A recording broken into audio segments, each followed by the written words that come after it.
What's it been like working with Michael Bennett these last couple days? It's been great. I've been learning a lot about myself. He's pointing out things that I haven't necessarily noticed in this recent past, and it's been a blessing to have a Hall of Famer like that in your room helping you out. What is he as a coach? Is he tactician, demanding, jokester? Very demanding. I can see him being a coach one day when whatever he decides to. Is definitely a natural at it. Really? Yeah. We couldn't. No, he's good. Now that their pads are on and you're doing scheme and doing the Seattle offense, how does this system really work for you? What do you like about it? It's allowing me to take off and go whenever it needs to be. They're giving me a lot of freedom to do what I need to do to help out this defense. I'm definitely appreciative of giving me that green light, but there's definitely some things I got to fix and make sure I do things within defense still. What's the green light look like? What's that mean? Creating separation at the line of scrimmage, just getting off the ball, going, being a penetrator. Do you get to pick the lane necessarily, regardless? Yeah, a little bit. I mean, not all over the field, but within the A and B gap. Is there a balance there, like, okay, you have the green light to make a play, but you still got to do Yeah, you gotta have that awareness and be smart about it. You can't just do it all the time. You gotta know the time and place. Like it's third and one.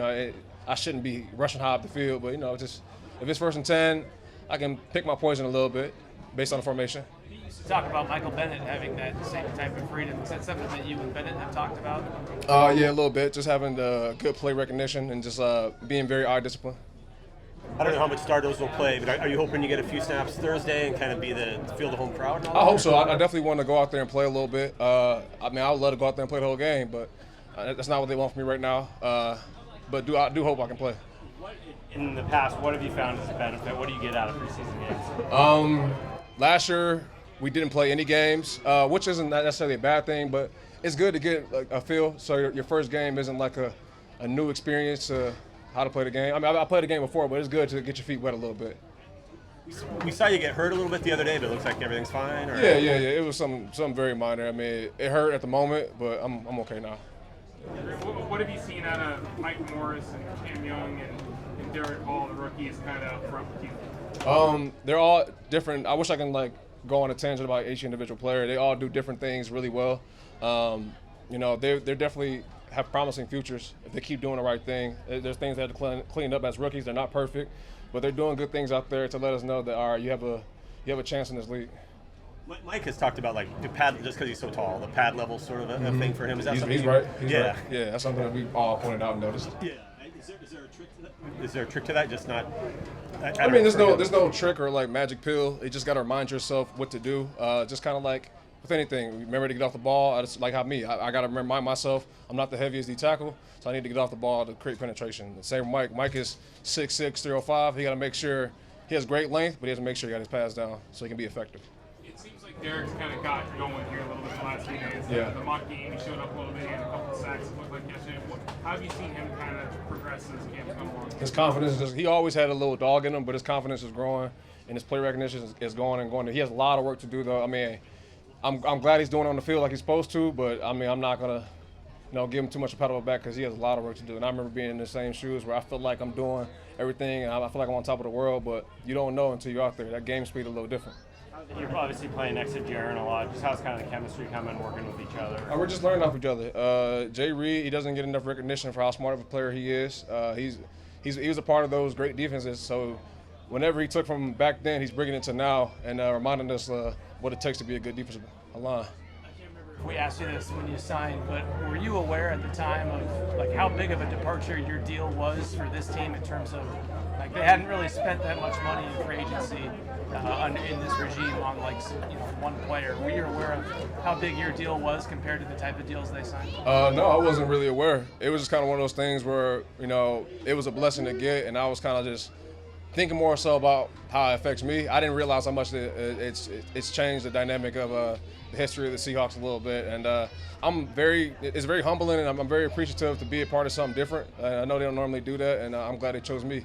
Going into it, did you think Seattle would be in play for you going into free agency? Yes and no. I don't want to elaborate too much, but yes and no. You mentioned that Denver, they didn't play any of the guys in the preseason last year. Do you feel like that mattered at all? A little bit. It's pros and cons when you do anything in preseason. Whether you play, whether you don't play, you know, preseason, if you play, risk an injury. If you don't play, you risk of not being ready. How many times have you gotten mistaken for Jamal Adams? You know what's crazy about that? I got that a lot more when I didn't play here. Like we came here, I think back in 2021 in the preseason, and I was out to eat with my old teammates in Denver, and the whole restaurant thought I was Jamal. The entire restaurant. It was the craziest thing ever. My teammates are laughing because I've been getting there for a couple days now, and then they just solidified that I look like Jamal, apparently. Did you sign some autographs as Jamal, or? No, I've never signed somebody autographing another man's name.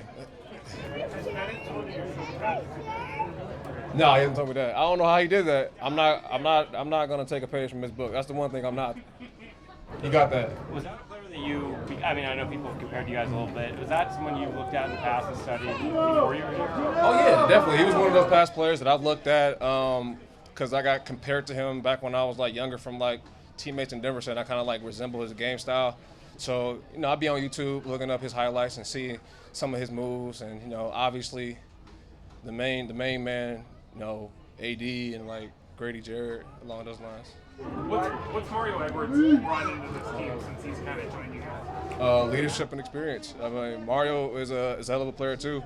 You know, he's somebody who doesn't also get a lot of attention for his play recognition and how smart of a player he is. He does the right things, and I'm glad to have Mario. What'd you say?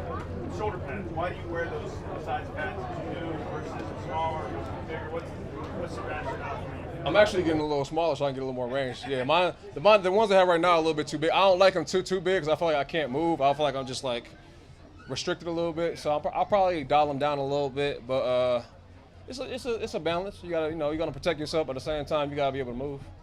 But you're not going for 7. I'm not going. Yeah, I don't know how Mike did those. I don't know what they were. They were like, it was basically a brawl. I don't know what he was doing. It was crazy. Anything else, guys? Thanks.